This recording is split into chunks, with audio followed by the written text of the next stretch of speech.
Désengagement, blackout informatique, faillite ou encore éruption d'un volcan. Quand une crise survient et qu'elle menace de paralyser une société, protéger l'activité repose souvent sur les épaules des managers qui doivent agir vite. Laurent Chohin nous dévoile à la conférence IPAG sur le management de crise quelques automatismes à adopter en tant que manager. Ce n'est pas l'idée de vouloir faire forcément quelque chose d'une crise, d'une opportunité. C'est plutôt l'idée de ne pas abandonner les bons réflexes qu'on a pu avoir ou de ne pas facilement, à l'occasion d'une crise, abandonner des principes qui sont des principes fondateurs ou des valeurs de long terme d'une entreprise ou d'une organisation. C'est ça le sujet. En fait. Que faut-il éviter à tout prix pour préserver le bien-être de ses collaborateurs quand ils sont pris à partie dans une crise qui les dépasse? Pour éviter l'apathie, pour éviter que les gens se replient, s'enferment, la réaction qu'ont beaucoup de gens quand ils sont en situation traumatique, eh bien, ce qu'il faut, c'est maintenir le dialogue, parler, faire en sorte aussi qu'on projette un avenir, qu'on fasse en sorte qu'un minimum d'histoire, la rétrospective de l'entreprise, devienne un minimum de prospective, c'est-à-dire finalement un destin.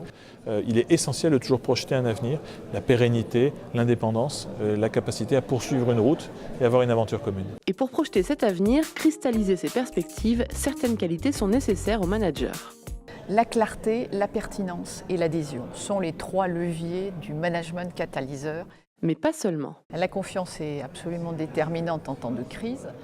Pour instaurer la confiance, encore faut-il être efficace. Pour Xavier Chauveau, directeur du pilotage des processus prévention et gestion de crise d'Orange, certains gestes très simples sont essentiels pour assurer les aspects logistiques et techniques.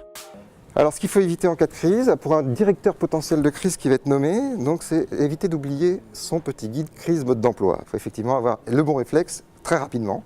Toute l'organisation est décrite dans ce petit guide. Voilà pour les outils et les processus, mais qu'en est-il des RH ? Nous mettons des ressources supplémentaires, en particulier derrière les téléphones, puisque ça se passe surtout par biais téléphonique.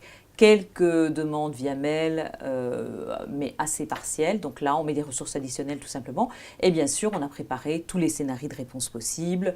Alors dans l'urgence en général, la toute première chose qu'on fait, c'est l'appel à la bonne volonté. Donc ça va être une surcharge de travail pour l'ensemble des conseillers, ça va être des pauses qui vont se décaler puisqu'il y a typiquement sur tout centre d'appel des pics d'appel. Donc sur ces moments-là, il y aura une impossibilité de prendre ces pauses que tout le monde en général comprend très bien. Donc dans ces situations d'urgence, vraiment là, c'est l'appel à la bonne volonté. Cela est possible quand les salariés se sentent concernés par le sort de l'entreprise. Alors comment solliciter leur engagement ? Concernant le management en temps de crise, la première des choses, c'est effectivement ce que j'appelle l'historic management de l'équipe. C'est-à-dire qui sont les membres de mon équipe, qu'ont-ils fait avant, qu'ont-ils fait dans l'organisation et qu'ont-ils envie de faire. Ça, c'est un des principes fondamentaux pour redonner envie, pour redonner du sens. C'est-à-dire par rapport aux valeurs de l'organisation, qu'est-ce que ces valeurs et comment peuvent-elles être déclinées par rapport à chacun des managers et notamment des lignes de management. La transmission de ces valeurs dépend avant tout des capacités à communiquer en interne. C'est d'abord le travail préliminaire du manager. C'est là une bonne cohésion d'équipe, les messages passeront bien. Donc il faut aussi parler des incertitudes, il faut expliquer. Il y a tout un travail pédagogique du manager qui est un manager accompagnateur, formateur, qui va expliquer individuellement et collectivement la problématique de crise dans l'organisation. Mais ça n'est pas toujours simple. Les crises ne sont pas des moments propices en général à créer du dialogue social. Ça peut être le cas, c'est-à-dire que parfois, certaines crises très graves vont créer des conditions de dialogue qui étaient rompues et qui vont permettre de remettre sur le tapis des questions que les temps normaux, les temps de croisière, si je puis dire, ne permettent pas de créer. Qu'elle soit interne ou externe, verticale ou horizontale, la communication réside dans les mains des managers. Ils sont la pierre angulaire de l'organisation et des processus.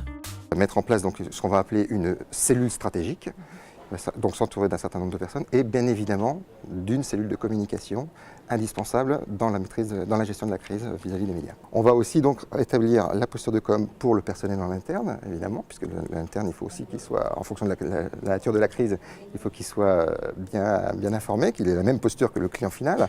Et une fois la crise passée, comment tirer les bonnes leçons ? Ce qui est important effectivement en gestion de crise, c'est toute l'anticipation qu'on peut faire, toute l'anticipation sur ce processus et la capitalisation. Donc systématiquement, on fait des débriefings à chaud une fois que c'est terminé. Et puis au bout de 2 semaines, on a fait ce qu'on va appeler le bilan de capitalisation. Tirer les enseignements et les suivre pour optimiser la gestion de la prochaine crise est primordial, mais il est un principe simple du management de crise qui résume tout. Je pense qu'il faut toujours y croire et avoir envie, quoi.